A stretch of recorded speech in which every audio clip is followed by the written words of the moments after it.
All right, why don't we get started? Good evening, everyone, and welcome to all of those of you who are watching online as well. Is the mic a little loud? Is it a little? Oh, it seems a little loud. Okay. Anyway, thank you all for joining us this evening. Again, a special shout out to the people online.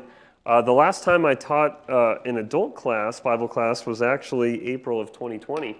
And we were all online at that time, and so it's been a little while. I do have to admit, auditorium classes are a little nerve-wracking, so appreciate your patience with me and feedback and comments along the way. This class has gone by a number of different titles, both announced and in my head, and I thought we would actually start off that way. At first, I was told that this class was going to be called More Than Courage, which is a class that I'd like to attend and learn a lot about because I've got a lot of growth there as well. But actually, the title of this class was supposed to be More Than Conquerors. And it's actually studies out of the book of Joshua. So you are in for a study of the book of Joshua. And so I started reading through the book again about a quarter ago myself, just going through it, taking some initial notes. And I think what really stood out to me about the book of Joshua is just how epic in scope it is. There's a lot of epic action and all sorts of interesting stories, things that we can pull out of the book. And I couldn't help myself. I think I watched probably too much TV and movies, but I started seeing this as like a movie in my mind. Like how would I direct this? And then I was also thinking if this was a TV show or a mini-series, like what would I call this show? And so this is when the different titles for this class kind of went through my head. And I thought right off the bat, we could call this Faithful for Life.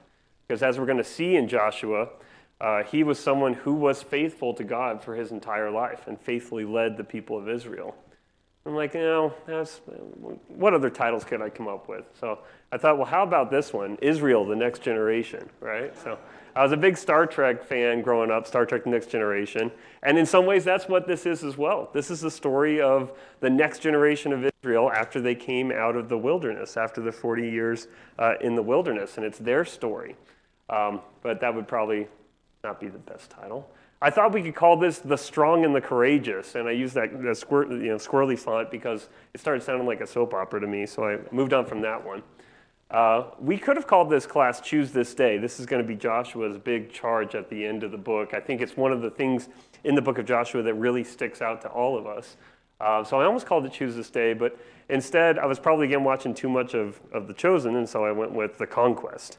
So we're going to be calling this class The Conquest, talking about the conquest of the land of Canaan in the book of Joshua. And he's not here today, but I want to give a shout out to Blake. Blake actually designed the title for me, and I really appreciate that.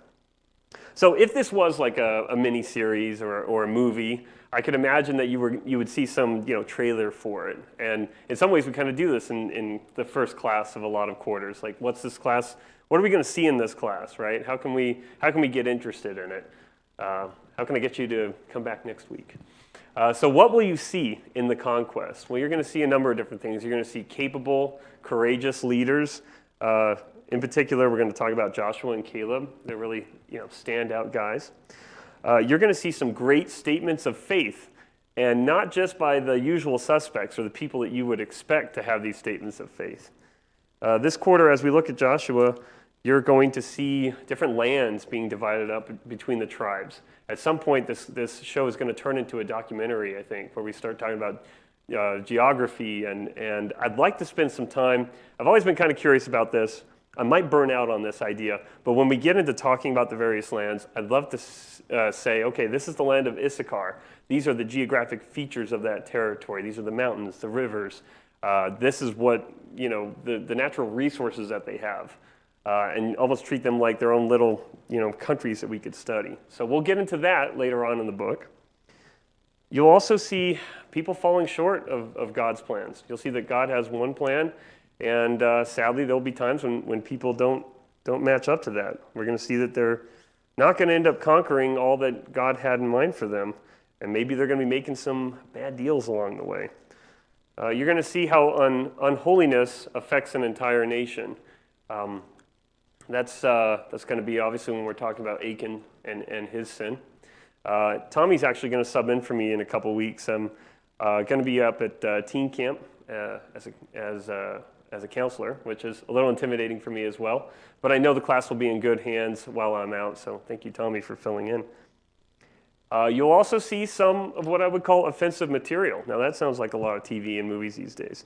But I put offensive in quotes because even the title of the class, even the idea of the conquest, in some households now, conquest is a bad word. It's a word that doesn't really jive with our modern sensibilities.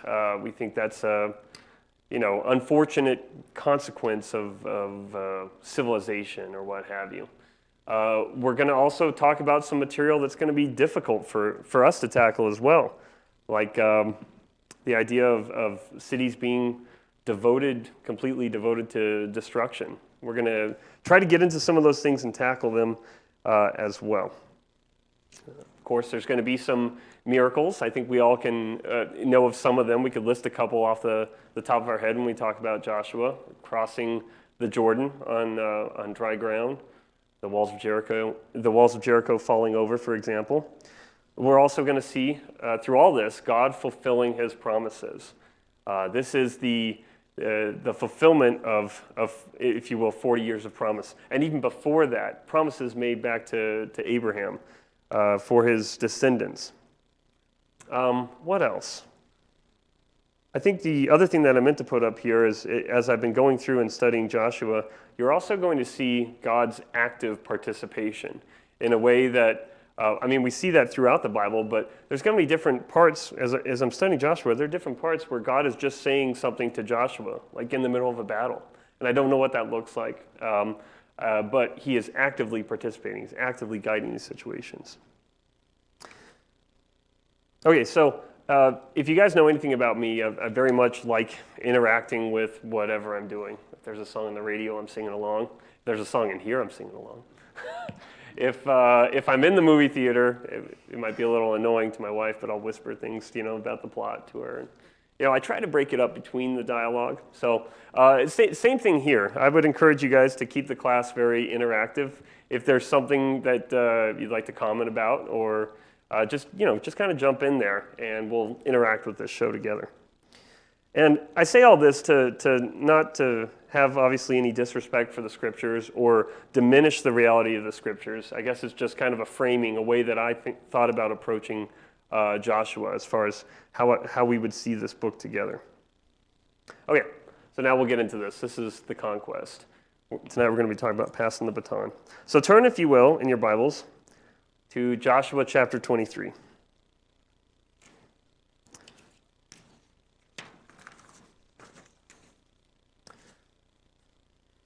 Joshua 23. A long time afterward, when the Lord had given rest to Israel from all their surrounding enemies, and Joshua was old and well advanced in years, Joshua summoned all Israel, its elders and heads, its judges and officers, and said to them, I am now old and well advanced in years.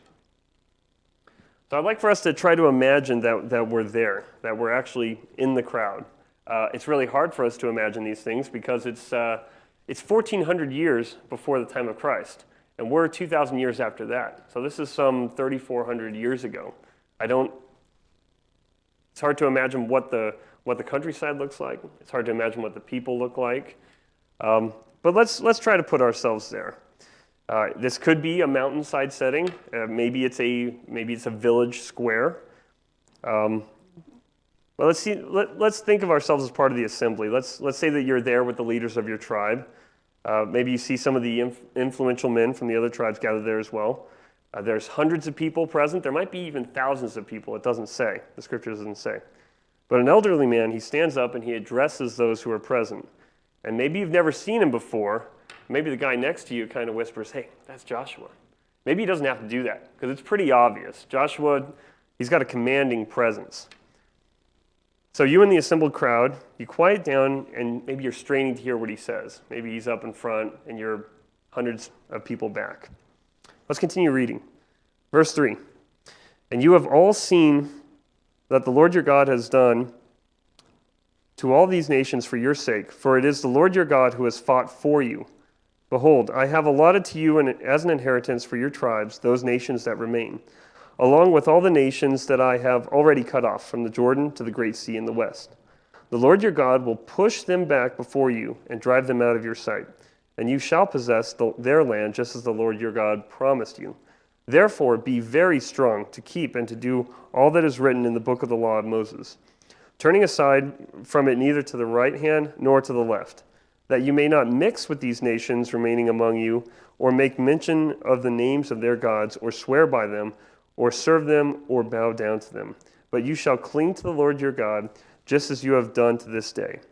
For the Lord has driven out before you great and strong nations, and as for you, no man has been able to stand before you to this day. One man of you puts to flight 1,000, since it is the Lord your God who fights for you, just as he promised you. Be very careful, therefore, to love the Lord your God. For if you turn back and cling to the remnant of these nations remaining among you, and make marriages with them, so that you associate with them, and they with you, knowing for certain that the Lord your God will no longer drive out these nations before you, but they shall be a snare and a trap to you, a whip on your sides and thorns in your eyes, until you perish from off this good ground that the Lord your God has given to you. Verse 14. And now I am about to go the way of all the earth, and you know in your hearts and souls, all of you, that not one word has failed of all the good things that the Lord your God has promised concerning you. All have come to pass for you. Not one of them has failed. Okay, so we're kind of starting at the end and imagining Joshua looking back after this time. So what stands out to you from Joshua's words, and what do you hear in them? I guess we didn't. Do we have a runner on the microphone? Thanks, Dana. What stands out to you when you hear Joshua's words? We just did a bit of an extended reading. It's almost like his farewell address, maybe farewell address part 1 of 2. What do you hear in his words? Yep. Edward? Oh, it's coming, actually. There we go. Yeah, up here. Yeah.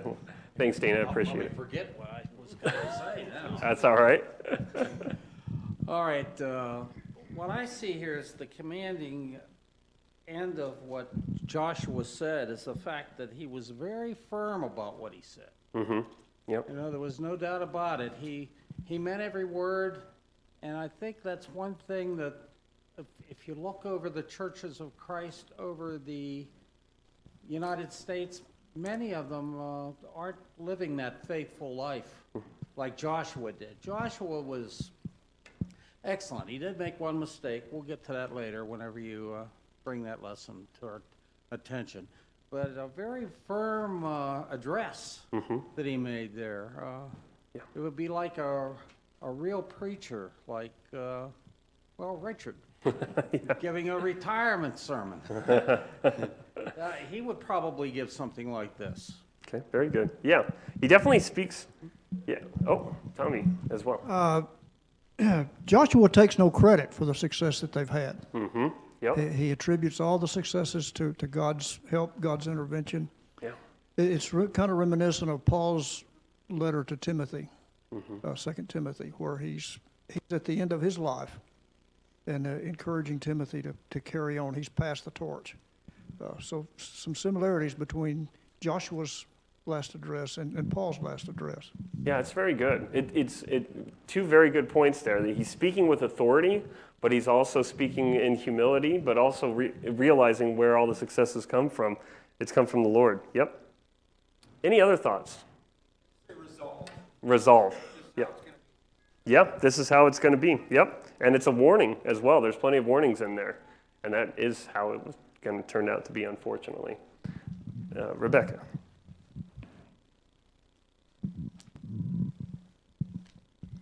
It kind of reminds me of how sometimes before the kids go do something, I warn them, this is how it's going to be. Yeah. This is how it's been. Yeah. This is how it's going to be, And part of me, understands they don't really understand, and so I keep trying to tell them, this is how it's going to be. Yeah, that's a good point. And I think reading through some of this as a parent as well, I felt some of those same feelings. It's not going to be the only place where it's going to feel like a parent talking to children. Yeah. Dana. It's kind of a nice juxtaposition from his "as for me and my house" speech that he gave at the beginning. And now he's ending it just as firm, just as dedicated.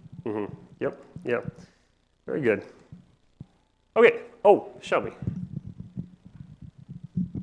I wonder if he's reminiscing on his charge when he took over the position at that point, when the Lord gave him some very detailed instructions and how the Lord was with him because he followed those instructions. And now he's passing that on to this next generation because he's getting ready to leave. Yeah, excellent. There are definitely some parallels, and we're going to be looking at that, how the torch or the baton was passed to Joshua. Very good.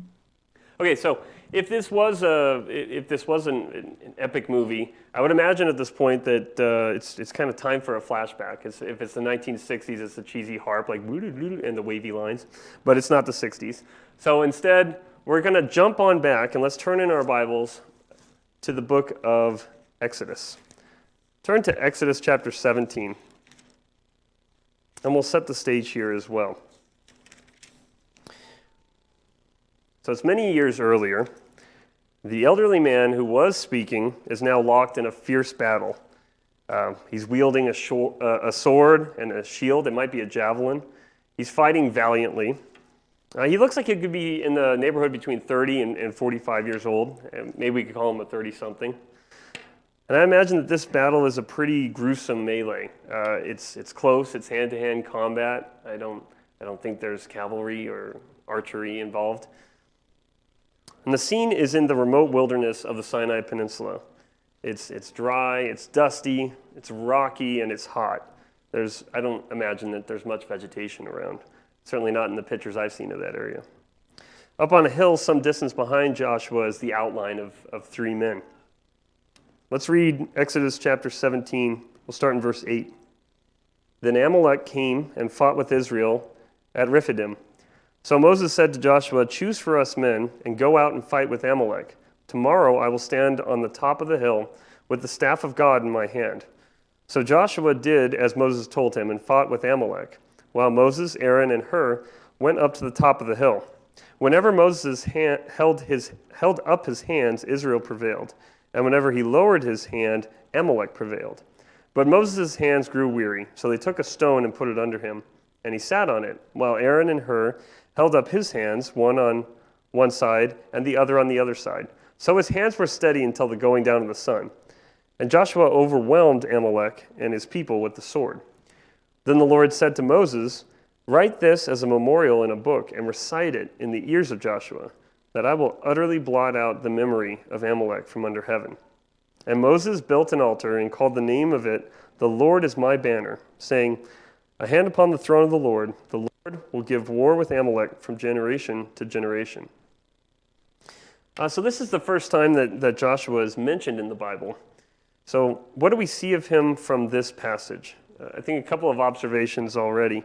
That he's already a leader. He's already being called on to choose people to fight. That's verse 9. We see that he listens to Moses. That's verse 10. Joshua did as Moses told him. He's already faithfully following God and Moses. We see in verse 13 that he's a fighter. Joshua overwhelmed Amalek. It says with the sword, so I guess he was using the sword, but I think that's also a expression. We see in verse 14, recited in the ears of Joshua. So Joshua is also informed. It's not like he's in the background somewhere. You can tell he's already a man of prominence. And this is going to be at least 40 or 60 years, earlier, right? This is before the wanderings in the desert. This is just at the beginning of their time in the desert. Anything else? Anything else that you see in that passage? Clint. Seems like God's grooming him.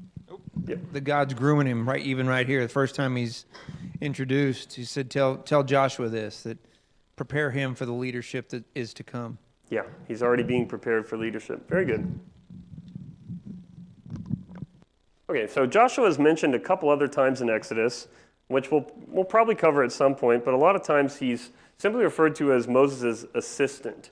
And in other translations, he's called an attendant or a servant or a minister. I think of like assistant regional manager, for example. No, but he's ready to lead. Okay, so when was Joshua made the leader of Israel? Well, let's paint another scene. Let's turn with me to Deuteronomy chapter 1. I know we're jumping all around. Deuteronomy chapter 1. So now it's roughly 40 years after this battle, and Moses is addressing the people in the wilderness east of the Jordan River. Moses is recounting the history of the people in the wilderness, and he's also going to repeat to them the laws of the Lord. Early on in this speech, he discusses with God. He discusses when God told him that he would be passing the baton to Joshua. So this is after the spies had returned from Canaan and the people had refused to trust in the Lord. Let's take a look at Deuteronomy 1. We'll start in verse 34. So Moses is recalling the history in the wilderness. He says, "And the Lord heard your words and was angered, and he swore, 'Not one of these men of this evil generation shall see the good land that I swore to give to your fathers, except Caleb, the son of Jephunneh. He shall see it, and to him and to his children I will give the land on which he has trodden, because he has wholly followed the Lord. Even with me the Lord was angry on your account, and said, You also shall not go in there. Joshua the son of Nun, who stands before you, he shall enter. Encourage him, for he shall cause Israel to inherit it. And as for your little ones, who you said would become a prey, and your children, who today have no knowledge of good or evil, they shall go in there. And to them I will give it, and they shall possess it. But as for you, turn and journey into the wilderness in the direction of the Red Sea.'" Okay, so verse 38, we'll call that out. This is a succession plan then that's at least 40 years in the making, because as Moses is recounting this, this is before the wanderings in the desert. So Joshua has kind of been destined, if you will, to already be the next leader of Israel. And you talk about planning ahead. And it's easy for us just now to turn the pages of the Bible, to skip ahead those 40 years. But that was a long time, and I'm sure it was a long journey for Joshua and all the people involved. So I want to pull out a quick application here, because what did God instruct Moses about Joshua? Well, I've highlighted it on the slide. Encourage him. And I think that's a great reminder for us today to encourage the future leaders of the church. Like Joshua, they need to be given tasks. They need to be given responsibility so that they can gain experience and confidence. When I think about encouraging the leaders of tomorrow, I think that our congregation does a great job of this, and I've been very blessed to be involved with Leadership Training for Christ, with LTC, and just thinking back to a couple months ago when we were able to present to you some of the things that we did at the convention, and then you all stayed around for a fellowship meal. That was a huge encouragement to me, but it was also a huge encouragement to the kids, to the youth. I want to thank you for that, and I wanted to call out that I think we're doing a good job of encouraging our future leaders.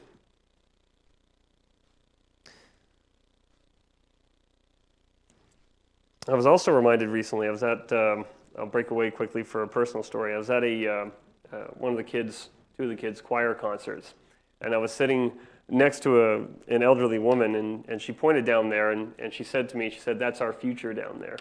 And I think it's a good reminder, and I think we see that reminder in the life of Joshua. We see that next line of succession, that in a way, it feels like Moses might have been plucked out of the wilderness of Midian, but Joshua was intended as the next leader. He was intended to take on that leadership. Any other thoughts or ideas on the importance of or how we can encourage our future leaders in the church? Yes, right here. One of the things that I think is interesting about the word encourage is it ends in courage. Mm-hmm. And what is courage? But it is having the bravery to do what is right when no one else is doing what's right. Mm-hmm. And so if we are encouraging the next generation, sorry, I'm nervous. No, you're doing great. Thanks. Me too. There's an idea that we're not just helping them feel good about being Christians, and we're not just telling them to memorize Bible verses. We are showing them how to be brave, how to be the only one standing up. And I think Joshua is an excellent way to teach that. But I also think having the younger generation follow you, and that's what Joshua did with Moses. He didn't, it's a hard thing, because I think about it a lot as a parent, like, okay, well, my kids are really little still, but I don't want them to be oblivious to all the trials of life, but I don't want to like shove them all at them either. Yeah. But with the relationship between Moses and Joshua, as you just pointed out, Joshua was fighting in the battle, and he was learning how to be a leader. So I think it's kind of one of my like parental things is I want my kids to be part of the showing courage and being brave while they're under our parental care, so that like Joshua is I just think he's a phenomenal example of then, because he did it when he was younger and he did it under a shadow. By the time he was an adult, he made it all the way through adulthood saying, I will serve the Lord. I will do it if I'm the only one. I mean, he and Caleb were the only two that fought against a whole nation. And so, I mean, it's a high standard for my kids, but quite frankly, it's what I have. That they will, that they have the courage to be the ones that stand up. Yeah, thank you. Yeah, I appreciate that comment very much, and have similar thoughts as a parent as well. Yeah. Okay, so Joshua has been destined for this job for quite some time. If we go to the end of Deuteronomy, we'll see where this commission takes place. So the Israelites, they're still east of the Jordan River by the time we get to the end of the book. And some of the conquest of Canaan has actually already been completed under the leadership of Moses. And that's going to be recounted in Joshua chapter 12. We'll get to that. But Moses led the Israelites as they conquered the land that was given to the Reubenites, the Gadites, and half of the tribe of Manasseh. But God has already told Moses that he will not enter the promised land. And in what I consider another very cinematic passage at the end of Deuteronomy, Moses climbs Mount Nebo, and he will look out into the promised land, and he will die on the mountain, and he'll be buried in the land of Moab, with the exact spot of his grave not being known to the people of Israel. That's in Deuteronomy 34:6. And it's just, idle speculation on my part, but I could imagine, Moses' eyes filling with tears as he looks out on this view. This is a picture that supposedly, at least from the internet, was from the top of Mount Nebo, looking into the promised land. But before that time, Moses needs to pass the baton to Joshua. So let's turn back a page from Deuteronomy 34. Let's go to Deuteronomy chapter 31. So in Deuteronomy 31, let's read a couple of verses here, starting at verse 1. So Moses continued to speak these words to all Israel, and he said to them, I am 120 years old today. I am no longer able to go out and to come in. The Lord has said to me, you shall not go over this Jordan. The Lord your God himself will go over before you. He will destroy these nations before you, so that you shall dispossess them, and Joshua will go over at your head, as the Lord has spoken. Let's skip down to verse 14 of Deuteronomy 31. And the Lord said to Moses, behold, the days approach when you must die. Call Joshua and present yourself in the tent of meeting, that I may commission him. And Moses and Joshua went and presented themselves in the tent of meeting. And the Lord appeared in the tent in a pillar of cloud, and the pillar of cloud stood over the entrance to the tent. And then let's look at verse 23. And the Lord commissioned Joshua, the son of Nun, and said, be strong and courageous, for you shall bring the people of Israel into the land that I swore to give them. I will be with you. So what does it mean to be commissioned? Anyone want to give me the Webster's Dictionary version? Or what does it mean to be commissioned? Assigned to a task, yeah. Okay, very good. Yep. Formally appointed, absolutely, yep. when I think about commission, I usually think about being a commissioned officer in the military. Do we have anyone that's commissioned by the military? Yeah. So you've been through this process, right? So yeah, it's when I looked it up in the dictionary too, it said that it's a military commission is an official certificate conferring rank. I hadn't really thought of a certificate along with that as well. And that same dictionary that I have says it's an authorization to perform certain duties or tasks or to take on certain powers. So it's not just a title. There's some job associated with being commissioned. You're commissioned for work, for a duty. You're given a leadership role. Absolutely. Yeah, that is conveyed with it as well. I was thinking about, and I've never been to, I talked to Clint briefly about this the other day. I was thinking about the ITL, the work in the preaching school down in Guatemala. One of the things I really appreciate about High and Byron is for lack of a better term, some of the ceremony that they do. They're very formal in some of their graduation. They're very formal in some of their processes. And I think it does a good job of conveying that importance. But to me, that's another thing I think about, being formally charged, formally given a task. And so this is about as official of a succession as you're going to get in the Bible. I think it's a very unique one as well. I think there are some other charges that we could consider. I think about Samuel or Solomon coming to mind, having that calling, that relationship with the Lord. But this is a very formal and it's a very public ceremony. It's not a call in the night like Samuel. It's not a vision. It's not a dream. It was in front of the entire assembly. There was no doubt Joshua's the guy. There wasn't an arm wrestle between him and Caleb. It was Joshua's going to be the leader. I'm a little curious as well. In verse 23, what other words do some of the other translations have? If your translation doesn't have commission, just yell it out at me. Commanded. Yep, commanded. Very good. Inaugurated. I thought that one was interesting as well when I was comparing translations. The New King James has inaugurated, and I think we can also kind of understand that when we think about presidential inaugurations, right? It's the starting of a term. Very good. Yep.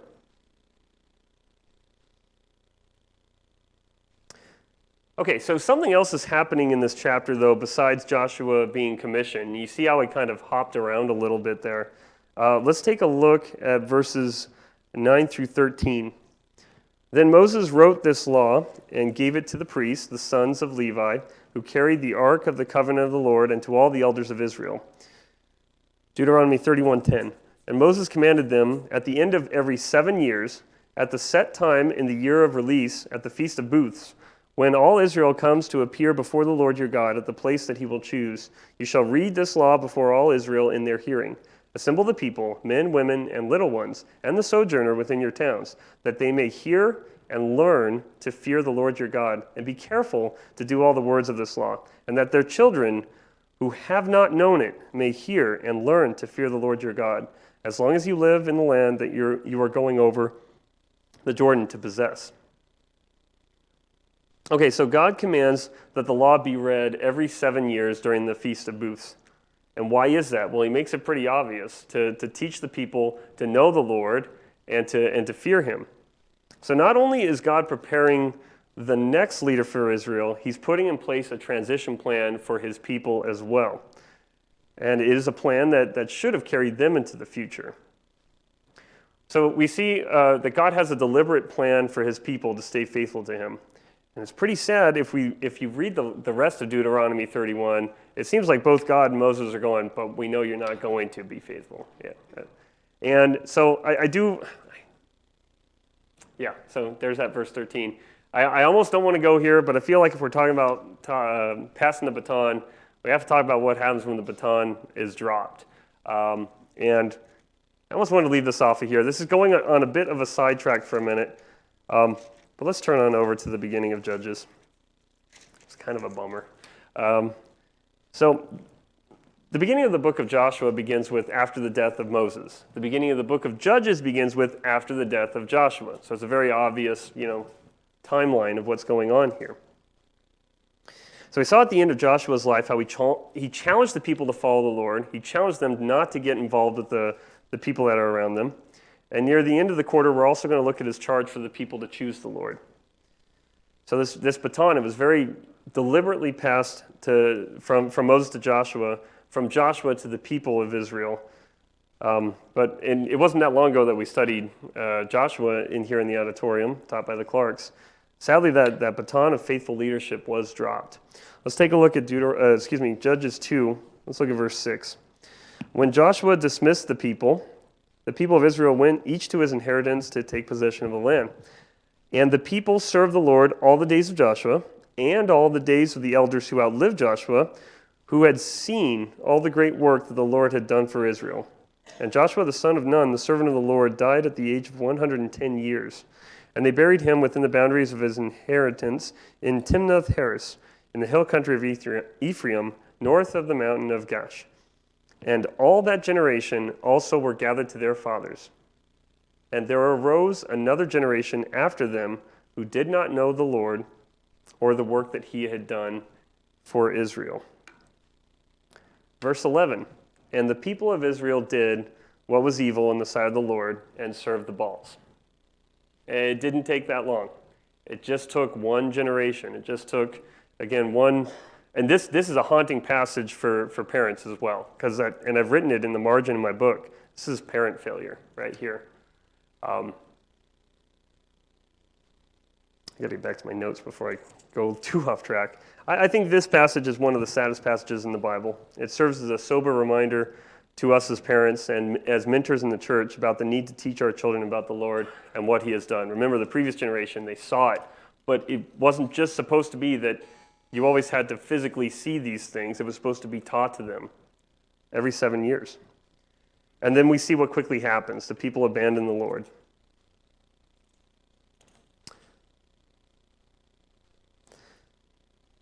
Okay, yeah. So I guess the reminder to us then is that one day we're all going to need to pass the baton on to the next generation. That day is quickly approaching. All right, so we've been hopping around a lot, more than I originally intended in this lesson. But now we arrive at Joshua chapter 1. Probably going to need to pick it up here again next week. But let's get into this a little bit. The year is approximately 1400 BC, maybe 1406, 1407. There's a couple of different ideas, but 1400 is the usual consensus on that. And we're east of the Jordan River again. Moses has gone up Mount Nebo and he's died. It's time for Joshua to take command of Israel and its armies. Let's listen to what the Lord says to Joshua at this time. And I think we'll do this. We'll read 1 through 9, and that'll be a decent way to wrap up class because we're going to pick up here next week, and we're going to get into this commissioning statement a little bit more. After the death of Moses, the servant of the Lord said to Moses, the son of Nun, Moses' assistant, Moses, my servant, is dead. Now therefore arise, go over this Jordan, you and all this people, into the land that I am giving to them, to the people of Israel. Every place that the sole of your foot will tread upon, I have given to you, just as I promised to Moses. From the wilderness and this Lebanon, as far as the great river, the river Euphrates, all the land of the Hittites to the great sea, toward the going down of the sun shall be your territory. No man shall be able to stand before you all the days of your life. Just as I was with Moses, so I will be with you. I will not leave you or forsake you. Be strong and courageous, for you shall cause this people to inherit this land that I swore to their fathers to give them. Only be strong and very courageous. Being careful to do all the law that Moses, my servant, commanded you. Do not turn from it to the right hand or to the left, that you may have good success wherever you go. This book of the law shall not depart from your mouth, but you shall meditate on it day and night, so that you may be careful to do according to all that is written in it. For then you will make your way prosperous, and then you will have good success. Have I not commanded you? Be strong and courageous. Do not be frightened, and do not be dismayed. For the Lord your God is with you wherever you go. Okay, so I had a couple more pages of things for this lesson, but I think we'll just finish it off next week. If you have time this week, I would encourage you to read the rest of Joshua 1 and then Joshua 2 as well, as hopefully we'll get into Joshua chapter 2 next week too. Any other thoughts or comments before we close? It's a recipe for success. For today, if people follow it. Yep. Yeah. Good point. Clint? I think it's interesting. They were given the instruction to read the law every 7 years. Yeah. But in Deuteronomy 6, they're told talk about it all the time. That's true too. You didn't have to wait 7 years. Yeah, you get it every 7 years, and kid gets it twice as in their childhood. So I mean, it makes me wonder: did they take that literally and just say, okay, every 7 years we'll talk about this stuff? But I mean, before that, they were told this needs to be who you are. Write it everywhere. Put it on the doorsteps of your house, or the door frame of your house. This needs to be something you discuss all the time. Yep. So maybe they took it literally and did just the 7 years. Yeah, and honestly, with some of the other things I read in the Old Testament, I wonder if they even did the 7 years thing. Yeah. Yep.